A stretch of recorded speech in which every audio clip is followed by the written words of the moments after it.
Hello everyone, welcome to the Bioverse bulletin. Previous video में हमने transcription in prokaryote study किया था। इस वीडियो में हम ट्रांसक्रिप्शन इन यूकैरियोट्स को कवर करेंगे। तो एक बार छोटी सी ग्लिम्स हम देख लेते हैं ट्रांसक्रिप्शन इन प्रोकैरियोट्स में हमने क्या स्टडी किया था। और डीएनए रेप्लिकेशन और इस वाली जो ट्रांसक्रिप्शन इन प्रोकैरियोट्स की वीडियो थी, इसके लिंक आपको इस वाली वीडियो के डिस्क्रिप्शन में मिल जाएंगे। So let's see. Transcription in prokaryotes में हमने स्टार्ट किया था सेंट्रल डोग्मा से। Central dogma of molecular biology दिया था फ्रांसिस क्रिक नाम के साइंटिस्ट ने। उन्होंने बताया था कि डीएनए से आरएनए बनती है, इस प्रोसेस को बोलते हैं ट्रांसक्रिप्शन, और आरएनए से बनती है प्रोटीन, इस प्रोसेस को हम बोलते हैं ट्रांसलेशन। वन डीएनए स्ट्रैंड से वन स्ट्रैंड ऑफ आरएनए बनती है, means RNA molecule one stranded, then उससे प्रोटीन बनती है। फाइन। इसके बाद हमने देखा था जो हमारी ट्रांसक्रिप्शन यूनिट थी, दिस इज ट्रांसक्रिप्शन यूनिट। इसमें हमारे थ्री पार्ट है, promoter, structural gene and terminator. इसमें ट्रांसक्रिप्शन इन प्रोकैरियोट्स में बस एक ही आरएनए पॉलीमरेज एंजाइम यूज होता है। वो कहता है कि सारा काम मेरे ऊपर छोड़ दो, सारे आरएनए मैं ही बना दूंगा। तो वो था single DNA dependent RNA polymerase. तो अभी आरएनए पॉलीमरेज क्या करता है, इसको कोई इनिशिएशन फैक्टर चाहिए होता है जिसको हम बोलते हैं सिग्मा फैक्टर। ये आरएनए पॉलीमरेज एंजाइम यहाँ पर आया, सिग्मा फैक्टर के साथ ज्वाइन हो गया, कहाँ पर, प्रमोटर साइड पे। देन स्ट्रक्चरल जीन पे गया, ये सिग्मा फैक्टर को इसने रिलीज कर दिया। यहाँ पर डीएनए की इस वाली स्ट्रैंड की अगेंस्ट यहाँ पर आरएनए की स्ट्रैंड बन जाएगी। ए के साथ टी ना आकर यहाँ पर यू आएगा, you means uracil, because thymine जो है वो आरएनए में रिप्लेस हो जाता है यूरेसिल से। देन जब टर्मिनेटर रीजन पर आएगा तो आरएनए पॉलीमरेज को फिर से रो फैक्टर चाहिए, वो रोता हुआ आता है, आरएनए पॉलीमरेज से अटैच हो जाता है, फिर टर्मिनेटर रीजन पर आके टर्मिनेट हो जाएगी ट्रांसक्रिप्शन हमारी, रो फैक्टर रिलीज हो जाएगा, आरएनए पॉलीमरेज डीएनए आरएनए की इस हाइब्रिड से अलग हो जाएगा, और फिर यहाँ से आरएनए जो है वो अलग हो जाएगा। फाइन। अब ये आरएनए कोई सा भी हो सकता है, राइबोसोमल आरएनए भी हो सकता है, मैसेंजर आरएनए भी हो सकता है, एंड ट्रांसफर आरएनए भी हो सकता है, क्योंकि सिंगल आरएनए पॉलीमरेज सभी तरह के आरएनए बना देगा प्रोकैरियोट्स के केस में। लेकिन अब हम करते हैं यूकैरियोट्स की बात। So let's start with transcription in eukaryote. सबसे पहले थोड़ा सा डिफरेंसेस देख लेते हैं प्रोकैरियोटिक और यूकैरियोटिक ट्रांसक्रिप्शन में। तो जो प्रोकैरियोटिक ट्रांसक्रिप्शन होती है वो होती है साइटोप्लाज्म में, और यूकैरियोटिक ट्रांसक्रिप्शन होती है हमारी न्यूक्लियस में। क्यों ऐसा होता है? क्योंकि प्रोकैरियोट्स में ट्रू न्यूक्लियस तो प्रेजेंट नहीं होता, तो सारी एक्टिविटीज कहाँ पर होंगी? ऑब्वियसली साइटोप्लाज्म में होंगी। Then another difference is prokaryotic transcription में single DNA dependent RNA polymerase involve होता है, जो तीनों तरह के आरएनए बनाता है। राइबोसोमल भी बनाएगा यही, मैसेंजर भी यही बनाएगा, और ट्रांसफर आरएनए भी यही बनाएगा। लेकिन यूकैरियोटिक ट्रांसक्रिप्शन के केस में तीन तरह के आरएनए पॉलीमरेज एंजाइम होते हैं, फर्स्ट, सेकेंड एंड थर्ड, जो अलग अलग टाइप्स के आरएनए बनाते हैं। देख लेते हैं कौन से। आरएनए पॉलीमरेज राइबोसोमल आरएनए बनाता है, आरएनए पॉलीमरेज 2 मैसेंजर आरएनए बनाता है, RNA polymerase third transfer RNA बनाता है, एसआर आरएनए और एसएन आरएनए। एसआर आरएनए होता है स्मॉल रेगुलेटरी आरएनए, और एसएन आरएनए होता है हमारे पास, इसको बोलते हैं स्मॉल न्यूक्लियर आरएनए। फाइन। अब आरएनए पॉलीमरेज फर्स्ट जो राइबोसोमल आरएनए बनाता है, ये अलग अलग टाइप्स के होता है, 28S, 18S और 5.8S। अब ये S क्या होता है? शॉर्ट में थोड़ा सा आपको बता देती हूँ। S is Svedberg unit. ये कहां से आती है? सेडिमेंटेशन रेट से। सेडिमेंटेशन रेट क्या होता है? जब आरएनए को सेंट्रीफ्यूज करते हैं, यानी कि हाई स्पीड पे रोटेट करते हैं, तो आरएनए जो है वो मॉलिक्यूलर वेट के अकॉर्डिंग सेटल डाउन हो जाता है। तो जब वो सेटल डाउन होता है वो वेट के अकॉर्डिंग होता है। जो सेटल डाउन होने की उसकी जो यूनिट है, फिर उसको जो मेजर किया जाता है, दैट इज सेडिमेंटेशन रेट। ये स्वेडबर्ग नाम के साइंटिस्ट ने डिस्कवर किया था, इसलिए उन्होंने अपने नाम पर ही दे दिया इसको Svedberg unit. So that's it. Next difference है हमारा, प्रोकैरियोटिक ट्रांसक्रिप्शन में सिग्मा और रो फैक्टर्स इन्वॉल्व होते थे इनिशिएशन और टर्मिनेशन के लिए, लेकिन यूकैरियोटिक ट्रांसक्रिप्शन में सिग्मा और रो फैक्टर्स कोई भी इन्वॉल्व नहीं है। इसके प्लेस पे कुछ transcription factors, transcription proteins involve होती हैं, जिनके नाम एनसीईआरटी में नहीं दे रखे हैं, वो आपको भी मेमोराइज नहीं करने हैं। Fine. Next difference is polycistronic RNA prokaryotes में पॉलीसिस्ट्रॉनिक आरएनए होता है और यूकैरियोट्स में मोनोसिस्ट्रॉनिक आरएनए बनता है। हम इसको पहले ट्रांसक्रिप्शन कवर कर लेते हैं, उसके बाद मैं आपको बताऊंगी पॉलीसिस्ट्रॉनिक और मोनोसिस्ट्रॉनिक क्या होता है। So let's start with transcription. Transcription unit again same, promoter site, structural gene and terminator. अब यहाँ पर आरएनए पॉलीमरेज को किसी भी इनिशिएशन फैक्टर की जरूरत नहीं है, सीधा वो आएगा प्रमोटर रीजन पर बाइंड कर देगा। ये अगेन टाटा बॉक्स है। देन ट्रांसक्रिप्शन स्टार्ट साइट, यहां से ट्रांसक्रिप्शन स्टार्ट होगी। आरएनए पॉलीमरेज यहाँ पर आ गया। अब वो इसके अगेंस्ट आरएनए की स्ट्रैंड बनाएगा। क्या क्या आएगा? ए के अगेंस्ट यू, क्योंकि टी नहीं होता है आरएनए में, थाइमिन की जगह क्या आ जाता है? यूरेसिल। जी के साथ सी के साथ जी, टी के साथ ए, जी के साथ सी, ए के साथ अगेन यू, टी के साथ आ जाएगा हमारा ए। फिर उसके बाद वो यहाँ पर आ गया टर्मिनेटर रीजन पे, तो यहाँ पे आके आरएनए पॉलीमरेज बस इससे डिटैच हो जाएगा, अलग चला जाएगा, और ये आरएनए की स्ट्रैंड हमारी इस डीएनए आरएनए हाइब्रिड से अलग हो जाएगी। यहाँ पर आरएनए रिलीज हो जाएगा। फाइन। अब ये जो आरएनए होता है ये कहाँ चला जाता है? साइटोप्लाज्म में। लेकिन तीनों आरएनए नहीं जाते। एक मैं आपको ट्रिक बताती हूँ याद करने की कि कौन से आरएनए पॉलीमरेज एंजाइम जो है कौन सी आरएनए को आरएनए की फॉर्मेशन करते हैं। तो इसको याद रखने की ट्रिक हमारी क्या है? 1 2 3 RMT, 1 2 3 RMT। RNA polymerase 1 ribosomal RNA बनाएगा, आरएनए पॉलीमरेज 2 मैसेंजर आरएनए बनाएगा, 2 मैसेंजर आरएनए, एंड थर्ड हमारा बनाएगा ट्रांसफर आरएनए। तो ये याद रखने की ट्रिक है 1 2 3 RMT। तो हम देखते हैं जब यहाँ पर आरएनए पॉलीमरेज 1 आकर अटैच हुआ प्रमोटर पर, आरएनए पॉलीमरेज 1 यहाँ पर आकर अटैच हो गया, ये आरएनए की स्ट्रैंड बन गई। आरएनए यहाँ से कौन सा बनेगा? आरएनए पॉलीमरेज 1 से बनता है राइबोसोमल आरएनए। अभी हमने ट्रिक से याद किया 1 2 3 RMT। तो आरएनए पॉलीमरेज 1 कौन सा बनाएगा? Ribosomal RNA. ये सीधा चला जाएगा इसके बाद साइटोप्लाज्म में, क्योंकि इसको आगे ट्रांसलेशन करनी है, प्रोटीन बनानी है। प्रोटीन कहाँ जाके बनाएगा? साइटोप्लाज्म में जाकर बनाएगा। अब ये न्यूक्लियस में बना है राइबोसोमल आरएनए, न्यूक्लियस से ये कहाँ चला जाएगा? साइटोप्लाज्म में। फाइन। अगर यहाँ पर आता है RNA polymerase third, RNA polymerase third भी चुपचाप आके बाइंड हो जाएगा, आरएनए की स्ट्रैंड बनाएगा, लेकिन कौन सी वाली? ये यहाँ पर बनाएगा ट्रांसफर आरएनए। ये भी सीधा बिना कुछ बोले चुपचाप साइटोप्लाज्म में खिसक जाएगा, नो प्रॉब्लम। फाइन। अब अगर आरएनए पॉलीमरेज 2 आ गया तो ये प्रॉब्लम क्रिएट करता है। ये क्या करता है? आरएनए की स्ट्रैंड तो बनाएगा लेकिन मैच्योर नहीं बनाएगा, इनमैच्योर आरएनए की स्ट्रैंड बनाएगा। कौन सी वाली? मैसेंजर आरएनए की जगह हेट्रोन्यूक्लियर आरएनए। ये कैसी होती है? इमेच्योर होती है, या हम कह सकते हैं ये होता है pre mature ribosomal, pre mature messenger RNA, या प्रिकर्सर कह सकते हैं,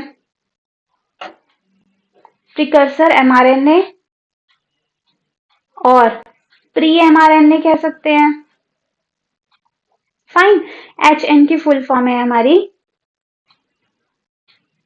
हेट्रोजीनस न्यूक्लियर आरएनए। ये हो गई HNRNA की फुल फॉर्म, या फिर हम कह सकते हैं हेट्रोन्यूक्लियर आरएनए। ये मैसेंजर आरएनए की प्री फॉर्म है, इमेच्योर फॉर्म है। अब इसको मैच्योर होना पड़ेगा, मैच्योर होने के बाद ही ये कहाँ जा पाएगा? साइटोप्लाज्म में। तो अब मैच्योर होने के प्रोसेस को हम बोलते हैं post transcriptional modification. Post transcriptional modification में क्या होता है? हेट्रोन्यूक्लियर आरएनए हमारा किस में कन्वर्ट होता है? मैसेंजर आरएनए में। ठीक है। अब यहाँ पर फाइनल मैसेंजर आरएनए बनेगा, लेकिन उससे पहले कुछ प्रोसेसेस होते हैं। वो क्या प्रोसेसेस हैं? Capping, telling and splicing. क्या होती है? अच्छा, जो हमारी आरएनए की स्ट्रैंड बनी थी ये कहाँ से कहाँ बनी थी? 5 प्राइम टू 3 प्राइम डायरेक्शन में बनी थी, क्योंकि आरएनए पॉलीमरेज की एक शर्त थी, उसे 5 प्राइम टू 3 प्राइम ही करनी थी अपनी एक्टिविटी, इसीलिए उसने 3 प्राइम टू 5 प्राइम वाली टेम्पलेट स्ट्रैंड चूज करी थी। फाइन। ये हमारी टेम्पलेट स्ट्रैंड थी और ये हमारी क्या थी? कोडिंग स्ट्रैंड थी। अब हम देखते हैं capping slicing. Capping telling in splicing क्या होता है? लेट्स सी, ये हमारा हो गया यहाँ पर 5 प्राइम टू 3 प्राइम। अब ये है हेट्रोन्यूक्लियर आरएनए है, हेट्रोन्यूक्लियर आरएनए। कैपिंग होती है हमारी 5 प्राइम एंड पर। जो टेलिंग है वो होती है 3 प्राइम एंड पर। अब कैपिंग और टेलिंग में क्या होता है, पहले इसको याद करने की ट्रिक देखते हैं कि 5 प्राइम एंड पर कैपिंग होती है, हम कैसे याद रखेंगे। देखो, दो बच्चे हैं, एक बच्चा क्लास 5th में, एक बच्चा क्लास 3rd में है। जो क्लास 5th वाला बच्चा है वो तो कैप लगा के एटीट्यूड में रहेगा पूरा कि मैं तो बड़ा हूँ 3rd क्लास वाले बच्चे से। तो जो 3rd क्लास वाला बच्चा है वो क्या करेगा बेचारा, वो 5th क्लास वाले बच्चे को फॉलो करेगा, यानी कि उसकी पूंछ बन जाएगा, टेल बन जाएगा, है ना। तो क्लास 5th वाले में क्या हो गया, 5 प्राइम एंड पर कैपिंग, और 3rd वाले में क्या हो गया, 3 प्राइम एंड पर टेलिंग। तो क्लास 5th वाला कैप लगाएगा और 3 प्राइम वाला क्लास 5th वाले की टेल बनेगा। तो इससे हम याद रख सकते हैं 5 प्राइम एंड पर कैपिंग और 3 प्राइम एंड पर क्या होगी, हमारी टेलिंग हो जाएगी। फाइन। अब कैपिंग में क्या होता है, मिथाइल ग्वानोसाइन ट्राइफॉस्फेट ऐड हो जाता है। मिथाइल ग्वानोसाइन ट्राइफॉस्फेट क्या होता है, MGTP। जीटीपी, और जीटीपी इसी तरह से होता है जैसे एटीपी होता है ना, एडेनोसाइन ट्राइफॉस्फेट, बस एडेनिन की जगह वहां पे क्या लग जाएगा, ग्वानिन लग जाएगा, इसलिए हम इसको बोल रहे हैं ग्वानोसाइन ट्राइफॉस्फेट, और साथ में मिथाइल ग्रुप जुड़ जाएगा। तो लेट्स सी कैसे होता है ये अभी हमारा हेट्रोन्यूक्लियर आरएनए है, रिमेंबर। ये हमारा 5 प्राइम टू 3 प्राइम है।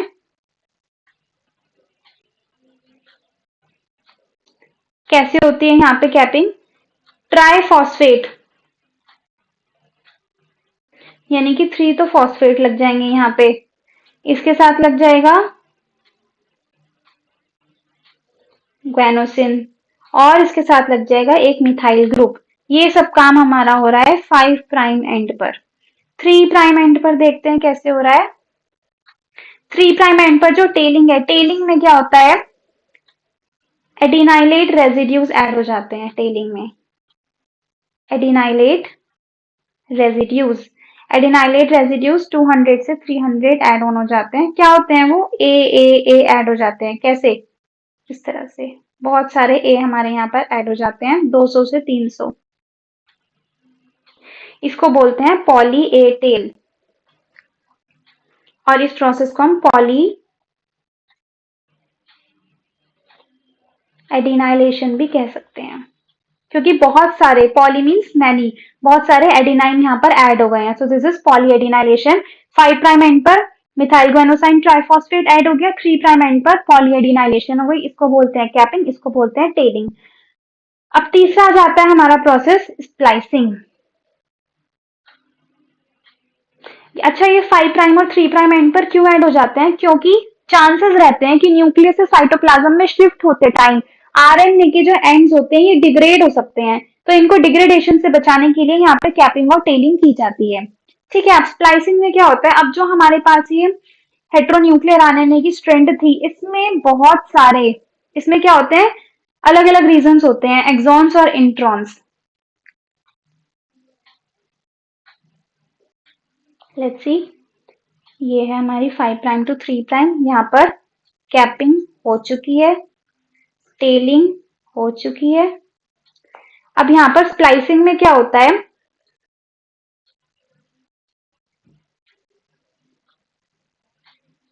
ये कुछ कोडिंग रीजन्स प्रेजेंट होते हैं डीएनए में, कुछ कोडिंग रीजन्स होते हैं और कुछ नॉन कोडिंग रीजन्स होते हैं, यानी कि पूरी डीएनए की स्ट्रैंड एक मैच्योर आरएनए नहीं बनाती, मैच्योर मैसेंजर आरएनए नहीं बनाती है। कुछ इसमें कोडिंग रीजन है, कुछ इसमें नॉन कोडिंग रीजन है।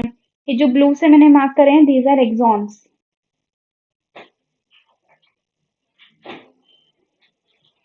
और रेड वाले हैं हमारे इंट्रॉन्स। फाइन। तो एक्सॉन्स होते हैं हमारे कोडिंग रीजन्स, एंड इंट्रॉन्स होते हैं नॉन कोडिंग रीजन्स क्या होते हैं? Coding regions and non coding regions. Exons यानी कि कोडिंग रीजन्स वो होते हैं जो किसी चीज के लिए कोड करते हैं, मतलब डीएनए से आरएनए बनाने में हेल्प करते हैं, लेकिन इंट्रॉन्स नॉन कोडिंग रीजन्स होते हैं, वो कुछ नहीं बनाते, दीज आर यूजलेस। यूजलेस। अब हमें इन्हें क्या करना है? जब ये यूजलेस है तो हमें इन्हें रिमूव करना पड़ेगा। अब रिमूव करने के प्रोसेस को हम बोलते हैं स्प्लाइसिंग। स्प्लाइसिंग किसे बोलते हैं? Removal of introns. इंट्रॉन्स को रिमूव कौन करेगा? अभी हमने ऊपर यहाँ पे पढ़ा था कि आरएनए पॉलीमरेज थर्ड जो है एक स्मॉल न्यूक्लियर आरएनए भी बनाता है। तो ये स्मॉल न्यूक्लियर आरएनए किसकी तरह बिहेव करता है? स्मॉल न्यूक्लियर आरएनए किसकी तरह बिहेव करता है? ये स्प्लाइसियोसोम होता है, मीन्स स्प्लाइसिंग करने वाला, इंट्रॉन को रिमूव करने वाला। तो ये स्मॉल न्यूक्लियर आरएनए इंट्रॉन पर जाकर अटैच हो जाता है, ये स्प्लाइसियोसोम होता है। ये क्या करेगा? इंट्रॉन्स पर जाकर अटैच हो जाएगा और यहां से इंट्रॉन्स को लेकर चला जाएगा। अब हमारे पास जो स्ट्रैंड बची है उसमें केवल उसमें हमारे पास ओनली क्या है? एक्सॉन्स है। इसमें हमारे पास ओनली एक्सॉन्स हैं। तो ये हमारी हो गई मैच्योर, यानी कि फाइनल मैसेंजर आरएनए हमारा हो गया। अब ये कहाँ ट्रांसपोर्ट हो जाएगा? इजीली साइटोप्लाज्म में ट्रांसपोर्ट हो जाएगा। एक बार फिर से देख लेते हैं। कैपिंग में क्या होता है? मिथाइल ग्वाइनोसाइन ट्राइफॉस्फेट ऐड हो जाता है और टेलिंग में एडिनाइलेट के रेजिड्यूज ऐड हो जाते हैं। ये इसलिए ऐड होते हैं ताकि न्यूक्लियस से साइटोप्लाज्म में जाते वक्त आरएनए की जो एंड्स हैं वो डिग्रेड ना हो। ठीक है, लेकिन इसमें अभी भी कुछ कोडिंग रीजन है एक्सॉन्स, कुछ नॉन कोडिंग रीजन है जिनको बोलते हैं इंट्रॉन्स। तो इंट्रॉन्स रिमूव करने का काम कौन करता है? स्मॉल न्यूक्लियर आरएनए स्प्लाइसियोसोम की तरह ये एक्ट करता है। Removal of introns is called splicing. तो ये स्प्लाइसियोसोम आएंगे, इंट्रॉन्स पर अटैच होंगे और इन्हें लेकर चले जाएंगे। हमारे पास एक्सॉन्स बचेंगे, ये आपस में ज्वाइन हो जाएंगे। ये हमारी हो जाएगी फाइनल मैसेंजर आरएनए की स्ट्रैंड। अब हमने ऊपर पढ़ा था, दो टर्म्स पढ़ी थी, पॉलीसिस्ट्रॉनिक आरएनए और मोनोसिस्ट्रॉनिक आरएनए। सबसे पहले देख लेते हैं सिस्ट्रॉन क्या होता है। ये सिस्ट्रॉन क्या होता है? ये जो एक्सॉन और इंट्रॉन की हमें कंबाइंड ये जो स्ट्रैंड मिले हैं जिसमें एक्सॉन्स भी है इंट्रॉन्स भी है, दिस इज कॉल्ड सिस्ट्रॉन। तो सिस्ट्रॉन हमारा क्या होता है? Exons plus introns. अब प्रोकैरियोट्स के केस में पी से याद रखना है, P means polycistronic, P means prokaryotes, यानी कि प्रोकैरियोट्स में पॉलीसिस्ट्रॉनिक होता है और यूकैरियोट्स में हमारा मोनोसिस्ट्रॉनिक होता है। फाइन। पॉलीसिस्ट्रॉनिक क्या होता है? जैसे हमारे पास होता है ना, एक प्रमोटर रीजन हो गया, एक यहाँ पे स्ट्रक्चरल जीन हो गई और एक हो गई हमारे पास टर्मिनेटर रीजन। अगर एक ही स्ट्रक्चरल जीन है सो दिस इज मोनोसिस्ट्रॉनिक, क्योंकि एक ही हमारे पास स्ट्रक्चरल जीन यानी कि एक ही डीएनए की स्ट्रैंड है तो एक ही आरएनए बनेगा, मोनो मीन्स वन। तो ये किसके केस में होता है? यूकैरियोट्स के केस में। लेकिन अगर हम प्रोकैरियोट्स की बात करें तो उनके पास क्या होता है? एक प्रमोटर रीजन, ये एक टर्मिनेटर, इनके पास 2, 3, 4 जितनी मर्जी स्ट्रक्चरल जीन्स यहाँ पे हो सकती हैं। तो जितनी स्ट्रक्चरल जीन्स होंगी उतने क्या बनेंगे? आरएनए बनेंगे। एक से ज्यादा आरएनए बन रहे हैं, इसका मतलब ये क्या है हमारा? पॉलीसिस्ट्रॉनिक। पॉलीसिस्ट्रॉनिक आरएनए किसके केस में होता है? प्रोकैरियोट्स के केस में। तो हमने डिफरेंसेस में पढ़ा था ना, यहाँ पर पॉलीसिस्ट्रॉनिक आरएनए किसमें होता है? प्रोकैरियोट्स में, और मोनोसिस्ट्रॉनिक आरएनए होता है यूकैरियोट्स में। अच्छा, वही तीनों चीजें चलती हैं, इनिशिएशन, वही तीनों स्टेप होते हैं, initiation, elongation and termination. Promoter पर इनिशिएशन, स्ट्रक्चरल जीन पर इलोंगेशन एंड टर्मिनेटर पर हो जाएगी टर्मिनेशन। तो यही तीनों प्रोसेसेस हमारे सेम चलते हैं। So that's it. होप आपको ये समझ में आ गया होगा पूरा। तो नेक्स्ट वीडियो में मिलते हैं ट्रांसलेशन के साथ। तब तक के लिए स्टे ट्यून। Thank you.